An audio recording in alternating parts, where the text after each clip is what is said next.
A Gallup survey found that only about half of Gen Z wants the traditional full-time college experience, while the other 25% say they'd rather work and go to college part-time, which leaves another 25% who didn't go to college at all. And I'm part of that latter 25%.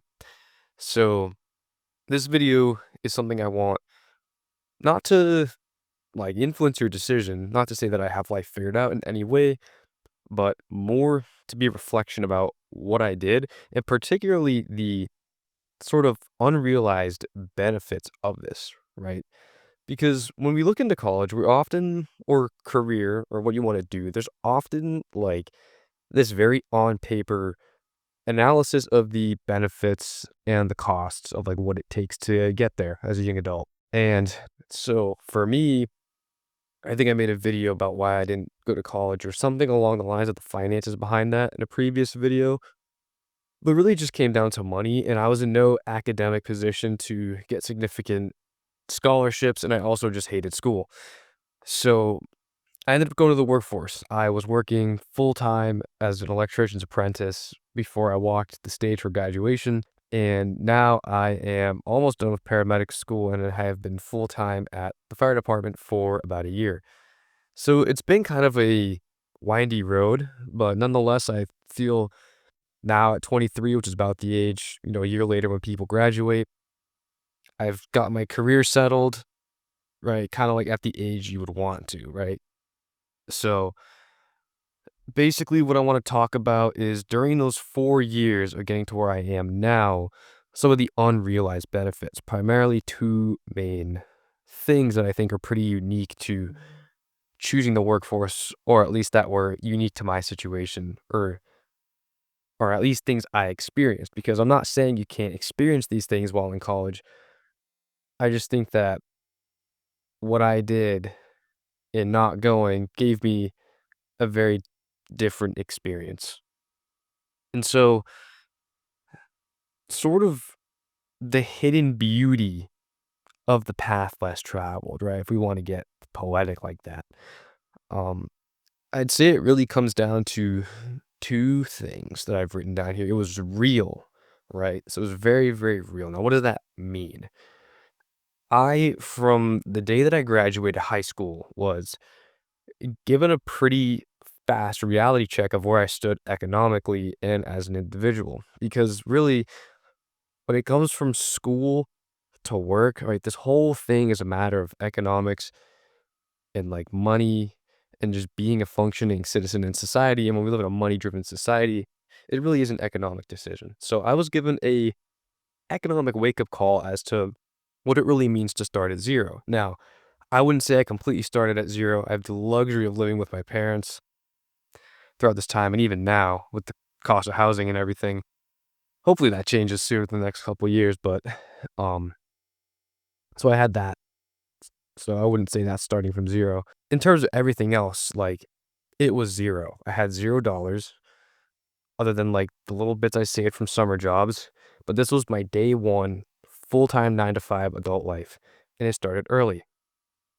And an example of really being made aware of where I stood was my first job. I was probably making about $2,000 a month, and I live in Massachusetts for context, so you're not even paying rent at that point. And granted, when I entered the workforce, this is right 2022 when the post-COVID inflation really started to kick in. So it was a combination of entry-level labor wage plus a new wave of inflation. So it was kind of just that where events happened to meet up.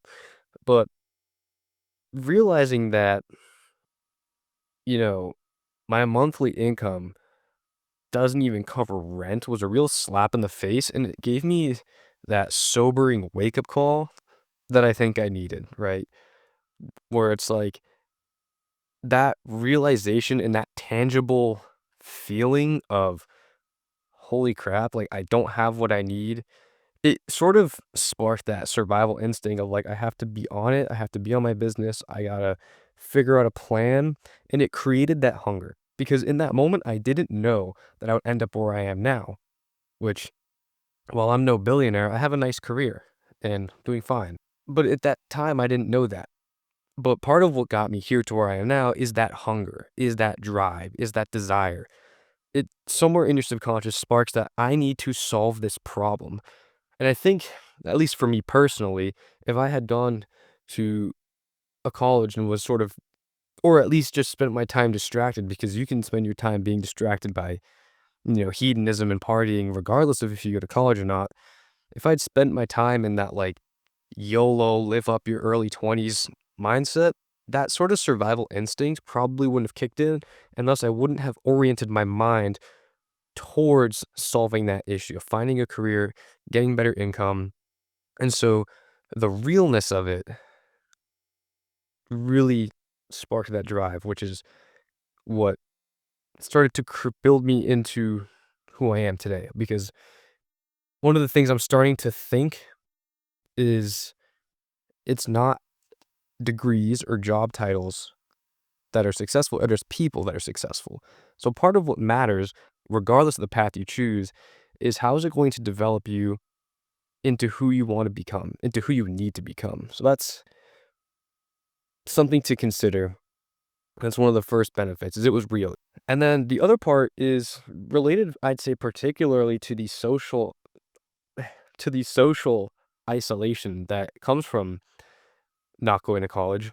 And it's really forming an identity and a worldview alone without the influence of your peers. So I really kind of had like two major events create this environment where I was able to make progress. I'm not going to say I've fully found myself, but I was able to make a lot of progress in forming my identity because of number one, there was COVID. So even though I was still in high school, the last 2 years of my high school experience was not with the same level of influence and peer pressure that the first 2 years were. And then after that, graduating, not going to college for like the next 4 years really allowed me to be in a place where I was able to like sit and think about who I am, what do I believe, and what do I want to do. And so where I am now at the end of that is I have a previous video about, converting to Orthodox Christianity. So I'm an Orthodox Christian, got back into my faith, and that was something that really happened alone in my own space in isolation. And that's a huge thing because whether you're a religious or not, like existential crisis, like the thoughts of like, why am I here? What is the purpose behind what I'm doing? I don't struggle with that anymore. I know what my purpose is. I know and have an idea of what the purpose of life is, which I'm not going to get into the whole idea of theosis and becoming like Christ in the life of a Christian. I mean, you can watch a lot of smarter, better people talk about that than me, but I was able to get that established. And so that's huge, right? Having your existential like foundation of what you believe on like a spiritual level, of what you believe on a level that, goes beyond your life in this earth is huge. So I got that established. And I'm still growing in that every day. I'm not saying I have it established as in figured out, but I have a solid belief system. I have now adopted a worldview that I believe in. Next is a financial system in place, which I would like to make another whole video about how personal finance is another skill that you can develop regardless of whether you go college or not. This is irregardless of what you choose. But one thing I have now set in place, which I definitely wasn't optimizing the whole 4 years, but I was able to build really this past year with consistent income, is just financial systems, right? And I'm not going to go into investing because I'm nowhere near an expert, but I have been investing since I graduated high school and I've made mistakes. I've, had some good plays, not trading, but just investing.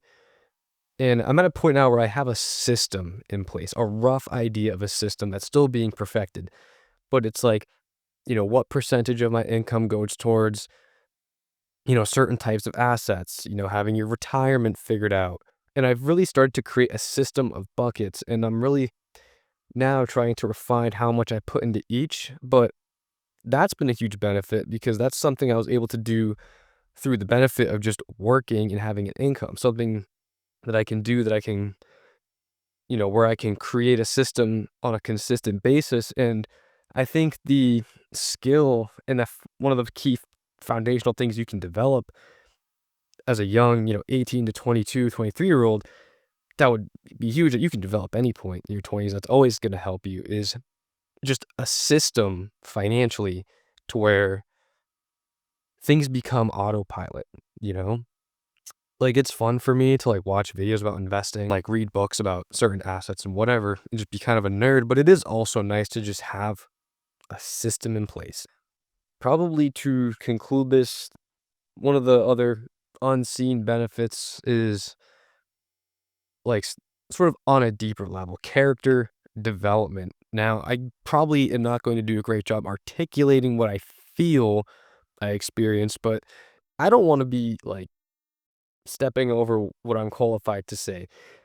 But from the little bit of life I have experienced, I do think a lot of life, what I'm starting to realize is that one of the biggest skills to develop that you'll always have to develop is sort of fighting yourself and really developing the skill of doing even when you don't feel like it, of serving when you don't feel like serving, and just being stronger mentally, physically, spiritually to create a new baseline, right? Because life's up and down, it's a roller coaster. You have highs, you have lows, but really, what I feel like I've been able to do, or what I've realized that it is important for me to do, is to create a new floor. So when things go up and they go down here, and then in the future things go up and come down here, where I bottom out